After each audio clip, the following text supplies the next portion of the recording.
Hello everyone, welcome to my UPSC. Test शुरू करें इससे पहले सभी के लिए एक प्राउड और गुड न्यूज़ है। वो ये है कि अभी जो सिंगापुर ओपन है, सिंगापुर ओपन 2022 बैडमिंटन में सिंगापुर ओपन 2022, इसका टाइटल पीवी सिंधु ने जीत लिया है। ये सभी के लिए एक प्राउड मोमेंट है, आप सभी खुश होंगे इससे। Let's begin. इसको ध्यान में रखिएगा, ये क्वेश्चन पूछा भी जा सकता है। 2022 का बैडमिंटन का सिंगापुर ओपन का टाइटल इन्होंने यांग जी है, एक चाइनीज ओपोनेंट, उसको हरा के जीता है। Let's begin. 14 test already complete हो चुके हैं। अगर आपने नहीं देखे हैं तो आप चैनल पे जाइए, सारे टेस्ट अवेलेबल है, आप देख लीजिए। सब्सक्राइब कीजिए ताकि सपोर्ट मिलेगा, आप सब्सक्राइब करते हैं तो। आपने अभी तक टेस्ट सीरीज ज्वाइन नहीं की है तो टेस्ट सीरीज ज्वाइन कर लीजिए। टेस्ट सीरीज आप ज्वाइन करते हैं, उसके बाद में आपको जितने भी टेस्ट हुए हैं उन टेस्ट का सोल्ड पीडीएफ मिलेगा, प्लस आपके सिलेबस के नोट्स मिलेंगे, हिंदी या इंग्लिश जो भी आपका मीडियम है। और उसके बाद में आपको मॉक टेस्ट करवाए जाएंगे जब तक आपका एग्ज़ाम होगा, तब तक। तो आप टेस्ट सीरीज़ का लिंक आपको नीचे डिस्क्रिप्शन में मिल जाएगा। कॉन्टैक्ट डिटेल है डिस्क्रिप्शन में, आप कॉन्टैक्ट करके आपकी कोई डाउट है तो पूछ सकते हैं। अदरवाइज टेस्ट सीरीज़ ज़रूर ज्वाइन कीजिए, क्योंकि टेस्ट सीरीज़ में जितने भी टेस्ट करवाएंगे सभी में आपको 30 क्वेश्चन करवाए जाएंगे, 30 क्वेश्चंस। जो भी आपके एग्ज़ाम में भी 30 क्वेश्चन ही आते हैं। यहाँ पे अभी हम पूरा टेस्ट नहीं करवा रहे हैं, तो आप पूरा टेस्ट देखना है, पूरा टेस्ट सॉल्व करना है, उसके लिए आपको टेस्ट सीरीज ज्वाइन करनी है। Let's begin.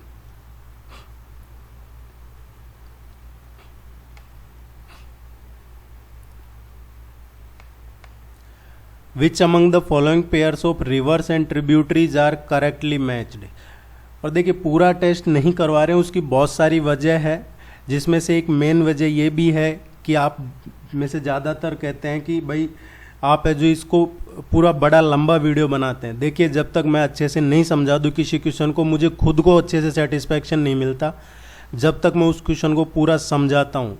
मेरा यही है कि अगर इस टॉपिक से या इस क्वेश्चन से रिलेटेड कोई भी क्वेश्चन एग्जाम में आए तो वो आप उसको 100% सही करके आए। मकसद ये नहीं है कि क्वेश्चन बता दिया और उसका आंसर बता दिया, इसका मतलब तो ये हुआ कि ये जो क्वेश्चन बता रहे हैं ये डायरेक्ट यूँ का यूँ उठ के एग्जाम में आएगा और आपको आंसर ए बी सी पे टिक करना है, ऐसा नहीं है।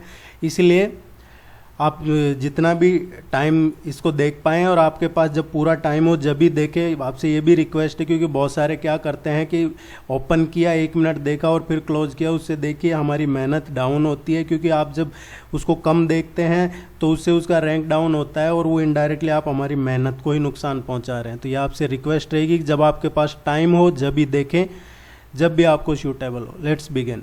Which among the following pairs of rivers and tributaries are correctly matched?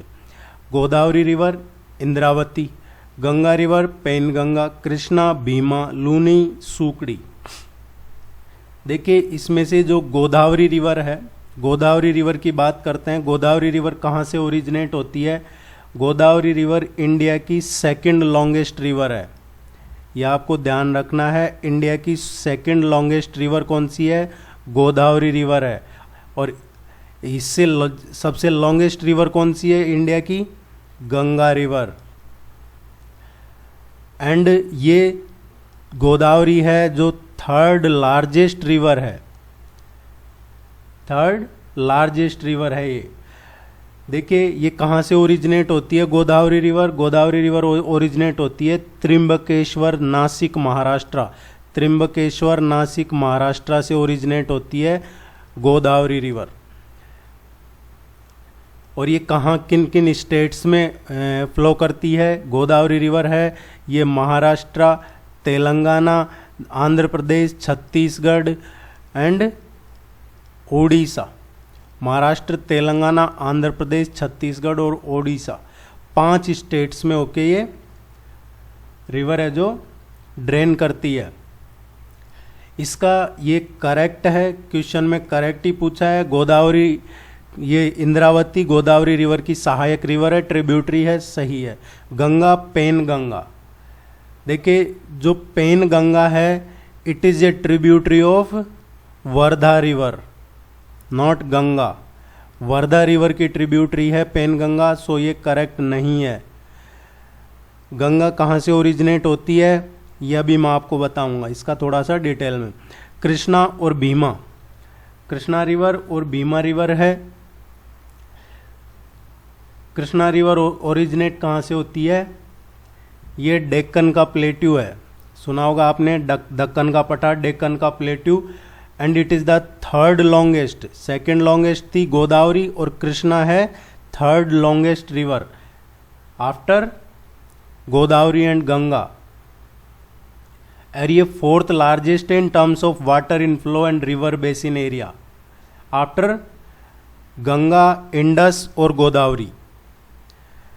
सो ये करेक्ट आंसर है, कृष्णा भीमा की सहायक रिवर है, ये सही है। लूनी रिवर है, ये भीमा है जो कृष्णा की, ये सूकड़ी रिवर है, ये लूनी की सहायक रिवर है, ये भी सही है। लूनी रिवर कहाँ से ओरिजिनेट होती है, ये अरावली से ओरिजिनेट होती है, अरावली प्लेट्यू से। अरावली में एग्जैक्ट ये कहाँ से ओरिजिनेट होती है, पुष्कर, पुष्कर वैली, जहाँ ब्रह्मा टेम्पल है पुष्कर में, राजस्थान में, पुष्कर से ये ओरिजिनेट होती है। पुष्कर अजमेर के पास में, यहाँ से ओरिजिनेट होती है और ये जाती है थार का डेजर्ट एंड होती है रन ऑफ कच्छ इन गुजरात में। अप्रोक्सीमेट 495 किलोमीटर डिस्टेंस कवर करती है। सो ऑप्शन फर्स्ट, थर्ड और फोर्थ तीनों सही है। इसका जो करेक्ट आंसर आएगा first, third and fourth, B इसका करेक्ट आंसर होगा। कोई भी डाउट हो आप जरूर पूछिएगा। अब जो गंगा की बात कर रहे थे वो थोड़ा सा हम देख लेते हैं। एक क्वेश्चन यहाँ से कई बार पूछा गया है, कल टेस्ट में क्वेश्चन करवाया था, वहाँ था मेरा पूरा डिटेल में समझाने का, लेकिन उस टाइम पे नहीं हो पाया, अभी समझाते हैं आप। यमुना रिवर कहाँ से ओरिजिनेट होती है, यमुनोत्री से, ये ध्यान रखिएगा। यमुना गंगा की सहायक रिवर है।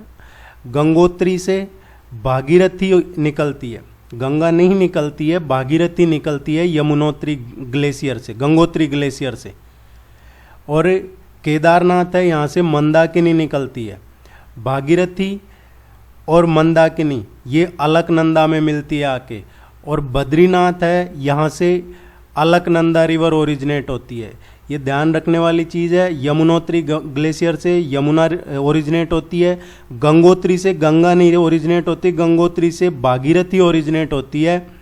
और फिर भागीरथी अलकनंदा में मिलती है, कहाँ पे, देवप्रयाग में, यहाँ से इसका नाम गंगा है। इससे पहले भागीरथी और अलकनंदा दो अलग अलग रिवर्स हैं, जो एक गंगोत्री से और एक बद्रीनाथ से ओरिजिनेट होती है, देवप्रयाग में मिलती है, यहाँ से गंगा कहा जाता है।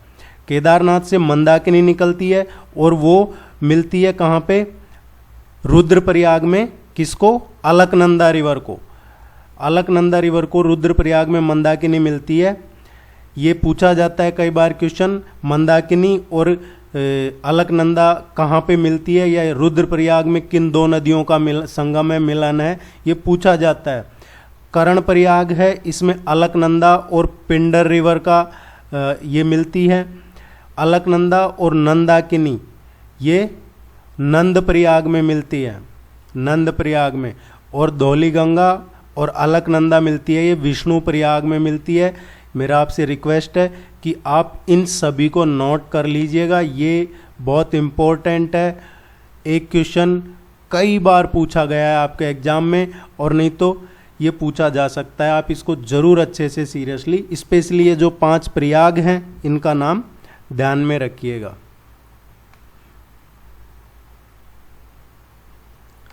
Which among the following regions was most affected by the revolution of 1857? 1857 की जो क्रांति हुई थी उसमें सबसे ज़्यादा कौन सा रीजन अफेक्ट हुआ था? मोस्ट अफेक्टेड रीजन इनमें से कौन सा था? वो था अवध। अवध था, मेन सेंटर था। अवध रिवोल्ट का जो विद्रोह हुआ था उसका मेन सेंटर था अवध। और ये क्यों था? Because it was annexed by Lord Dalhousie in 1856। हड़पने की नीति आपने सुना होगा, डॉक्ट्रिन ऑफ लैप्स, इसी के अकॉर्डिंग इसको हड़प लिया था डलहौजी ने 1856 में, और ये सेंटर पॉइंट बन गया था। और यहाँ पे जो लीड किया था रिवोल्ट को, it was lead by Begum Hazrat Mahal. Begum Hazrat Mahal ने यहाँ अवध में लीड किया था। इनको ये भी बोला जाता है, she is also known as Begum of Awadh, Begum of Awadh भी बोला जाता है इनको, यह आप ध्यान रखिएगा, पूछा जा सकता है एग्जाम में।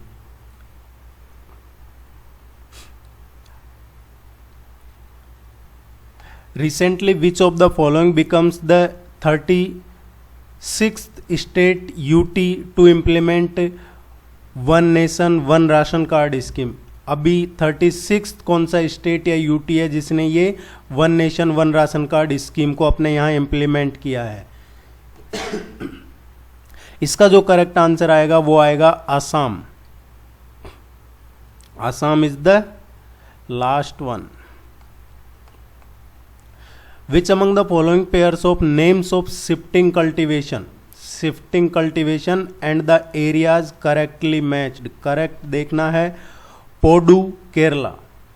देखिए, अगर आप टेस्ट सीरीज ज्वाइन करते हैं तो आपको फिर किसी भी बुक पढ़ने की ज़रूरत नहीं है, क्योंकि आपको रेगुलर टेस्ट और आपको पूरा सिलेबस के नोट्स और उसके बाद कंटिन्यूस आपके एग्जाम तक मॉक टेस्ट करवाए जाएंगे और उन सभी का सॉल्यूशन आपको डिटेल्ड पीडीएफ में मिलेगा। पोडू केरला, सो ये सही नहीं है। बेवर ओडिशा, झूम मध्य प्रदेश, ये तीनों ही सही नहीं है, बिकॉज जो पोडू है ये jhuming cultivation, it is not from Kerala, it is from Andhra Pradesh. याद रखिएगा, ये आंध्र प्रदेश का है। बेवर, बेवर कहाँ का है? बेवर, माशा, पेंडा, बेरा, ये मध्य प्रदेश का है। और जूमिंग कल्टीवेशन ये सभी को पता होगा, ये आसाम का है। ये इंपॉर्टेंट ध्यान रखिएगा, नन ऑफ द अबव, कोई भी सही नहीं था।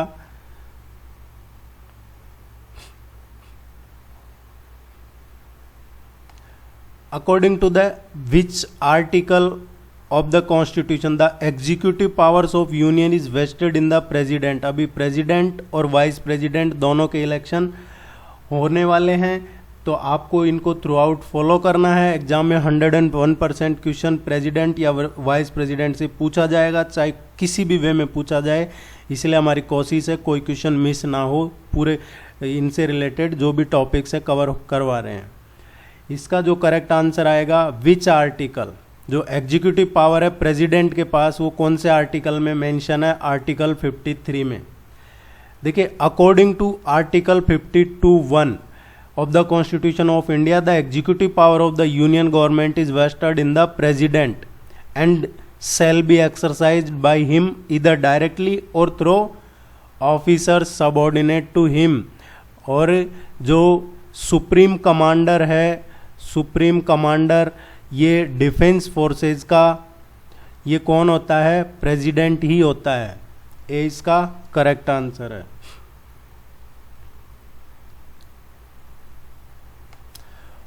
पुनीत सागर अभियान is a flagship campaign of which institution? ये ध्यान रखने लायक है। पुनीत सागर अभियान, पुनीत सागर अभियान है, ये एक नेशन वाइड पूरे देश में कैंपेन चलाया, फ्लैगशिप कैंपेन। ये कब से चलाया है? ये चलाया था मई 30 से और जून 5 तक। और जून 5 को क्या होता है? World environment day. यहाँ तक ये चलाया था एक कैंपेन। ये किसने चलाया था कैंपेन? इस कैंपेन का क्या मकसद था? इस कैंपेन का मकसद था जितने भी हमारे कोस्टल समुद्री एरियाज हैं या जो वाटर बॉडीज हैं इंक्लूडिंग रिवर, लेक, वहाँ से प्लास्टिक और जो अदर वेस्ट है उसको हटाना या इनके किनारे साफ करना। और इनका एम यही है टू क्रिएट और to increase awareness among the local population about importance of keeping the beaches and river front and the ocean shore seashore clean। यही मकसद है सारे जो समुद्र रिवर लेक इनके किनारे पे साफ सफाई रहे। ये था एनसीसी का। 20 का करेक्ट आंसर है। पुनीत सागर अभियान एनसीसी का था, national cadet corps. The Shaheed Chandrashekhar Azad bird sanctuary is located in which state. Shaheed Chandrashekhar Azad bird sanctuary is located in the Kanpur Lucknow highway. It is कहाँ पे है ये? कानपुर लखनऊ हाईवे। आजकल उत्तर प्रदेश में हाईवे काफ़ी इनोग्रेट हो रहे हैं, काफ़ी हाईवे बन गए अब तो। खैर ये कानपुर लखनऊ हाईवे पे है। और कानपुर लखनऊ हाईवे पे कहाँ पे है? उन्नाव डिस्ट्रिक्ट में, उन्नाव ज़िले में है ये, उत्तर प्रदेश में। इसको नवाबगंज बर्ड सेंचुरी भी बोला जाता है। चंद्रशेखर आज़ाद बर्ड सेंचुरी या नवाबगंज बर्ड सेंचुरी, ये चर्चा में है। इसका करेक्ट आंसर है Uttar Pradesh.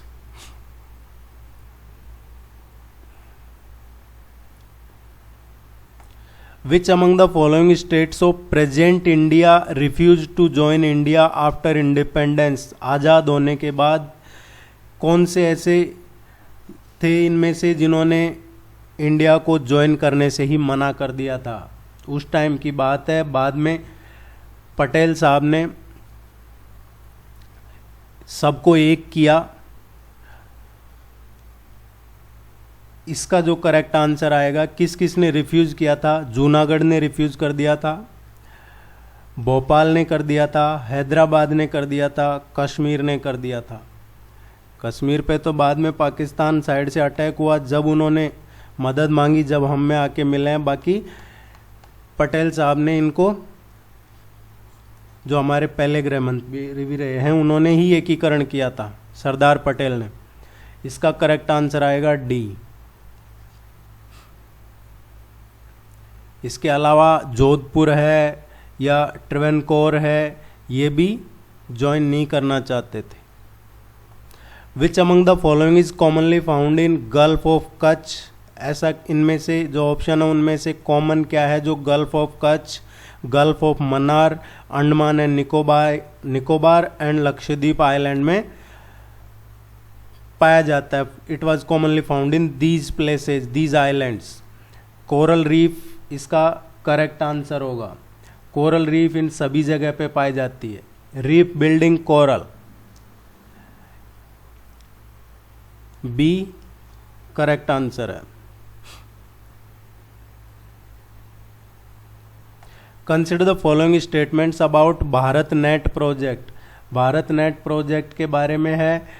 Bharat net project it is implemented by Bharat broadband network limited. Question पूछ रहा है, देखिए हम क्वेश्चन नहीं पढ़ेंगे तो सही क्या है वो ही टिक करते जाएंगे। क्वेश्चन में पूछा है not correct. Not correct means incorrect, गलत कौन सा है, सही कौन सा नहीं है, गलत कौन सा है। It is implemented by Bharat broadband network limited, BBNL, ये सही है। It intends to cover all 2.5 lakh gram panchayat, जितनी भी ग्राम पंचायत है उनको कवर करना। The type of equipment for the programme are indigenously designed and are manufactured in India under make in India initiative.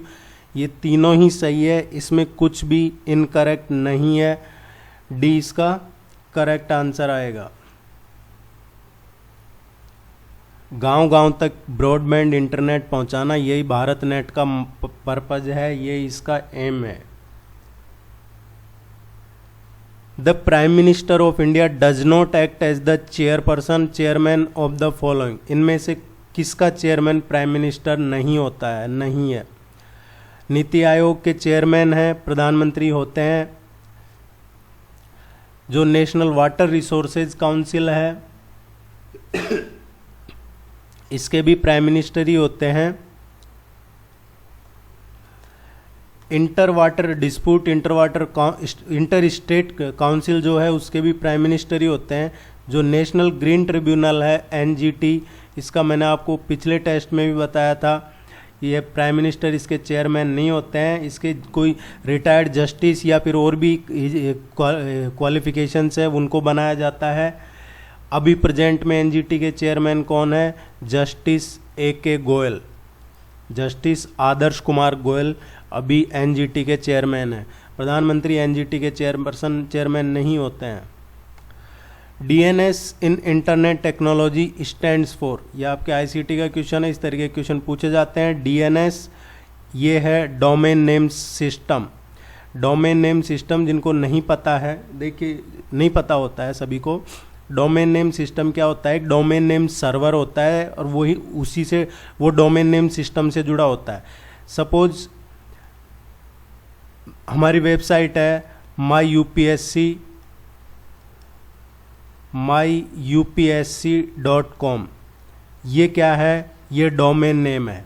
myupsc.com ये domain name है, और इस डोमेन को जो नेम सर्वर या जो ये डोमेन को जिससे लिया है वो डोमेन नेम सिस्टम कहलाता है। उसी के पास इसके नेम सर्वर्स हैं तो डोमेन नेम सिस्टम हो गया। और डोमेन नेम क्या हुआ? myupsc.com। ये जो भी आप वेबसाइट का नाम जानते हैं वो .in .com ये डोमेन नेम होता है।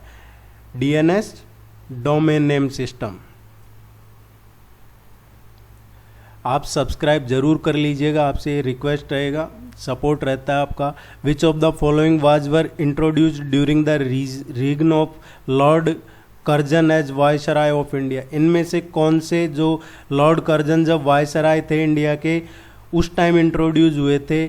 करेक्ट ऑप्शन देखने हैं। ये इंपेरियल कैडेट कॉर्प, ये सही है। एंड एल्बर्ट बिल है, ये किसके टाइम पे आया था? एल्बर्ट बिल इनके लॉर्ड कर्जन के टाइम पे नहीं आया था। एक्चुअली लॉर्ड कर्जन तो एल्बर्ट बिल को रिमूव करना चाहते थे, इनसे पहले आ गया था ये। Lord Curzon was try to remove this unjust discrimination through Ilbert bill है जो। ये इंपेरियल कैडेट कोड के थ्रू क्या चाहते थे कि जो यंग पीपुल है, यंग सिविलियंस है, उनको मिलिट्री ट्रेनिंग देना चाहते थे, जो भी अग्निवीर जैसा कुछ करना चाहते थे।